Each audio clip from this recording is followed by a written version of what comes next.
रत्नागिरीमध्ये ठाकरे गटाचे आमदार आदित्य ठाकरे यांनी भाजपावर जोरदार टीका केलेली आहे। आत्ताची भाजप हुकुमशाही मानणारी आहे आणि त्यांना लोकशाही घालवायची आहे अशा शब्दात आदित्य ठाकरेंनी टीका केलेली आहे। तसंच काँग्रेसनं केलं ते डोळ्यासमोर आहे, मात्र तुम्ही काय केलंय असा सवालही आदित्य ठाकरे यांनी भाजपला विचारलाय। गेल्या 5 वर्षात केंद्र सरकारनं महाराष्ट्रावर केवळ अन्याय केलाय। मुंबईतील जागतिक आर्थिक विकासाचं कार्यालय हटवून ते गुजरातला नेलं गेलंय असंही आदित्य ठाकरे यांनी म्हटलेलं आहे। आपल्या देशासाठी चिंता आहे ती एकाच कारणासाठी आहे, कारण ह्या भाजपाला, आत्ताच्या भाजपाला, जी भाजपा या तानाशाही लोकांची भाजपा आहे, त्यांना आपल्या देशाचं संविधान बदलायचं आहे।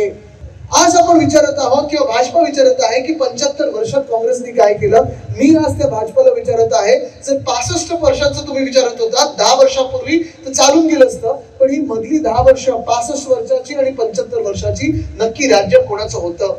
प्रचार कुठच्या विषयांवर होत आहे? प्रचार ह्या विषयावर होत नाहीये की आम्ही 10 वर्षात काय केलं।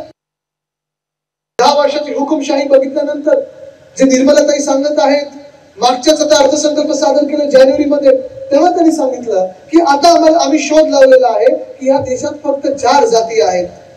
4 जाती म्हणजे कुठच्या?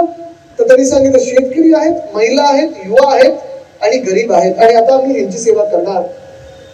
आम्ही तुम्हाला विचारत आहोत निर्मलाताई, पण तुम्ही 10 वर्ष नक्की कोणाच्या मागे आणि कोणाची सेवा करत होतात? एबीपी माझा, उघडा डोळे बघा नीट।